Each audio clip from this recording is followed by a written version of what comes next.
5 years old. Yes. This one? Same.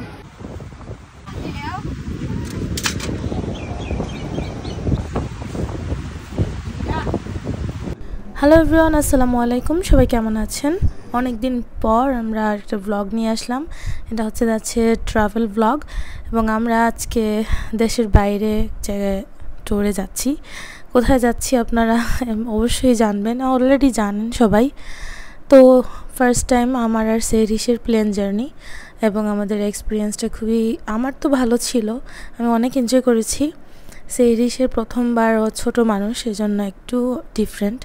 আচ্ছা, so আমরা ব্যাংককে অলমোস্ট চলে আসলাম। এই তো আসার পর আমরা আজকেই আমাদের ওই দিনই আমাদের আরেকটা ফ্লাইট ছিল ফুকেটে। তো আমরা ব্যাংককে স্টে করি নাই, আমরা সন্ধ্যার দিকে আরেকটা ফ্লাইটে ফুকেটে চলে গেছি। তো রাতের ভিউটা অনেক সুন্দর লাগছিল প্লেন থেকে, আপনাদের সাথে শেয়ার করলাম। তো 1 ঘন্টা 40 মিনিটের ভিতরে আমরা চলে আসছি ফুকেটে। আরও কম সময় লেগেছে অ্যাকচুয়ালি। তো আমাদের সব কিছু বুকিং করা ছিল, ওই যে আমাদেরকে পিক করতে এসেছে। আমরা আন্দামান বিচ রিসোর্ট যে হোটেলটা, ওইটাতে উঠেছি। এটা পাতং বিচের একবারে কাছে, 250 মিটার দূরত্ব, হেঁটে 2 মিনিট লাগে যেতে।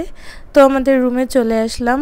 আমরা অনেক টায়ার্ড, যেহেতু ফুল ডে আজকে জার্নি ছিল, তার মধ্যে এয়ারপোর্টে অনেকক্ষণ আমরা ছিলাম। যেহেতু একদিনে ডাবল ফ্লাইট ছিল, সো 2 ঘন্টার মতো স্টে করা লেগেছে। সো এটা ছিল আমাদের আন্দামানের যে বিচ রিসোর্টের রুমটা। সেই রিসটা একটা ঘুম দিয়ে উঠে গেছে। সো আমরা কিছু খাই নাই, সেজন্য আমরা ফ্রেশ হয়ে বের হয়ে গেলাম। আমরা যদি এটা ফার্স্ট ডে, আমরা ওইরকম কোনো আইডিয়া নাই কি খাবো কি না, জানি না কোথায় কি আছে, ম্যাপ দেখে দেখে আমরা চলে গেছিলাম।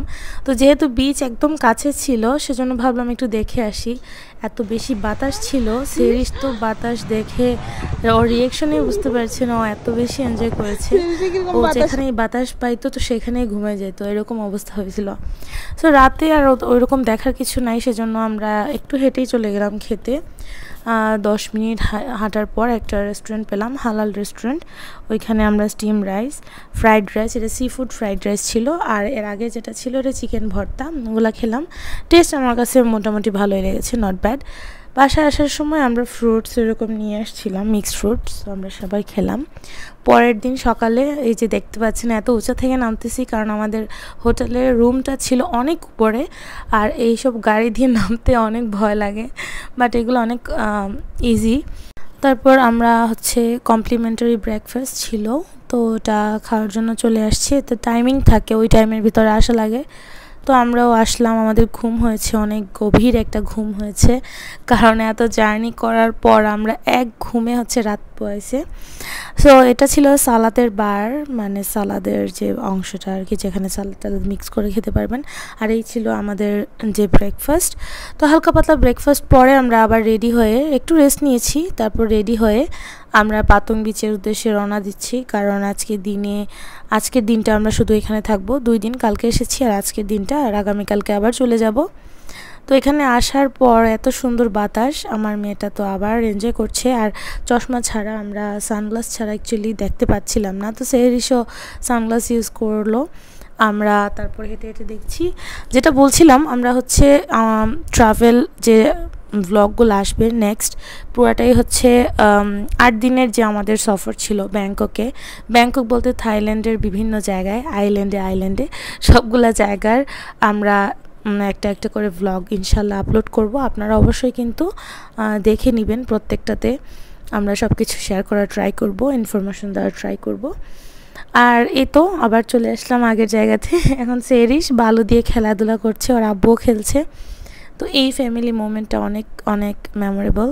আর সেরিস যেখানে বালু পেয়েছে সেখানেই খেলাধুলা শুরু, হাতে পায়ে মুখে অবস্থা নাই। তো ওকে ওর মতো খেলতে দিয়েছি, কারণ এটা তো সবসময় পারবে না। তো থাইল্যান্ডে আসলে আপনারা এরকম বিভিন্ন জায়গায় ফ্রুটস পাবেন, ওরা অনেক সুন্দর করে কেটে ফ্রেশভাবে রাখে, খুবই মজাদার থাকে এগুলা। বিশেষ করে ওয়াটারমেলনটা আমার খুবই ভালো লেগেছে, আমি এভরিডে খেয়েছি, সেরিসও খেয়েছে।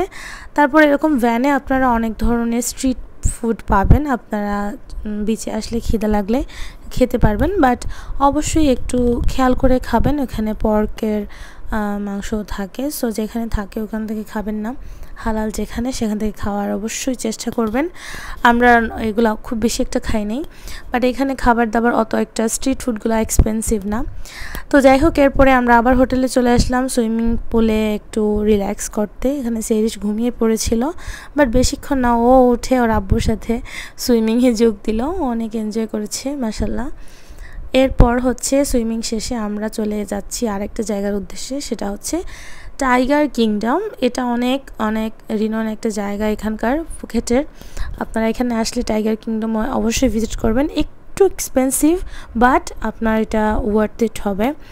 পুরোটা টাকা আপনার বলবো যে উসুল হবে, কারণ এখানে আপনারা নিজের চোখের সামনে রিয়েল বাঘ দেখবেন, আর এটা কিন্তু অনেক বড় একটা এক্সপিরিয়েন্স, তাই না?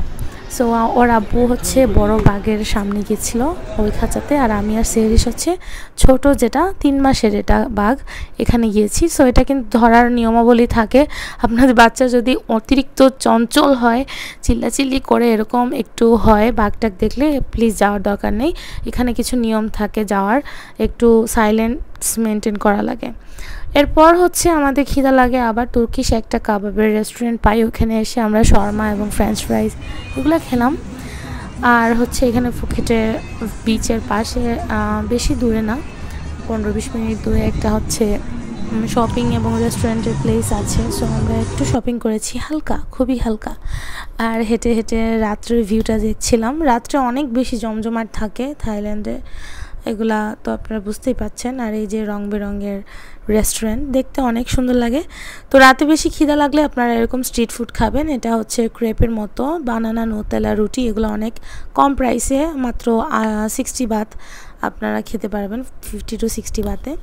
সো এটা খেলাম রাতে। দেন পরের দিন হচ্ছে আমরা নেক্সট ডেস্টিনেশনে চলে যাচ্ছি।